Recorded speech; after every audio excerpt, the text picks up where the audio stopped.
Hi, welcome to another lesson on the right hand technique for the ukulele. Today we're going to be talking about the stationary thumb strum. Now, what's really convenient about this stationary thumb strum is that you can use it for both slow songs as well as 3/4 time signature songs or waltz rhythm songs. So that's 3/4 time, 3 beats per measure.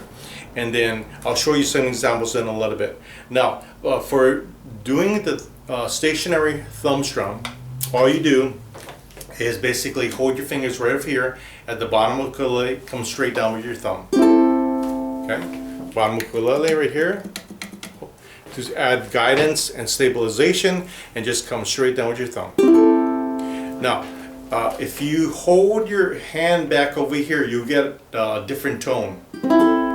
So depending on where you hold it, here, this tone over here, more of a brighter tone over here, but we want to recommend that you start over here, and as you progress you move your hand to where it is you want to get a certain tonality, dynamic to the sound that you're playing ukulele. So start here and come down with your thumb. Now there's two ways of doing this.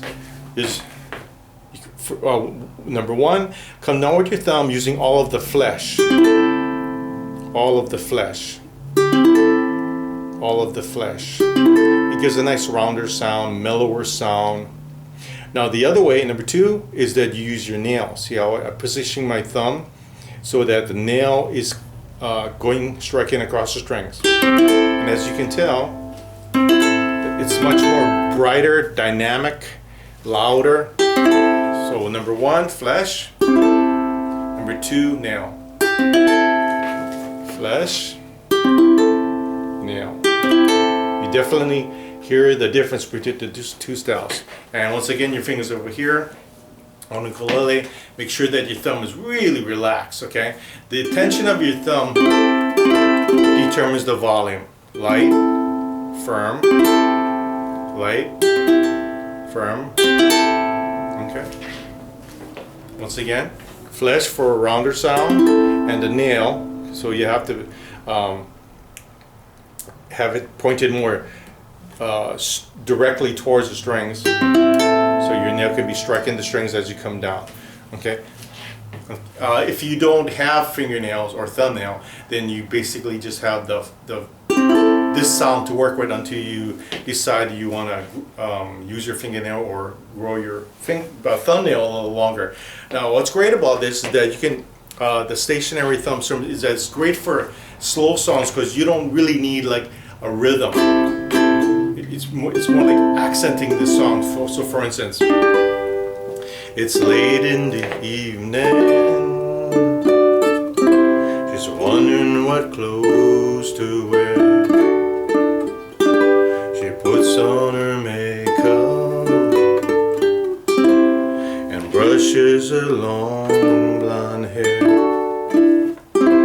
and then she asks me, do I look alright? And I say yes, you look wonderful tonight. So that would be a slow song. So you basically, all I was doing was stationary thumb strum, accenting the strum as well as picking out individual notes. But that's the technique that I did for that strum. Another really basic song that's in 3/4 time, using the stationary thumb strum. In the cavern, in a canyon, excavating for a mine, dwelt a miner, 49er, and his daughter Clementine. So the difference I did between the two was that in the Oh My Darling, I was using basically a thumb strum, stationary thumb strum, but all flesh. So it had a nice rounder, even tone throughout the verse. And in the other slow song, A Wonderful Tonight, I was combining a flesh strum coming down as well as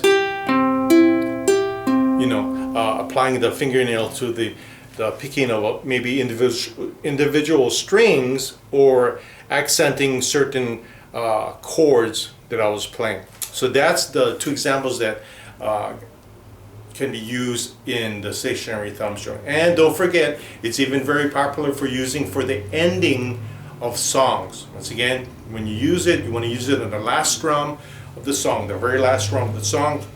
And you can go back to the tutorial that talks about the free thumb strum, and it shows you in more detail about what I'm talking about for ending songs. Okay, so when you're ready, we'll see you for the next lesson.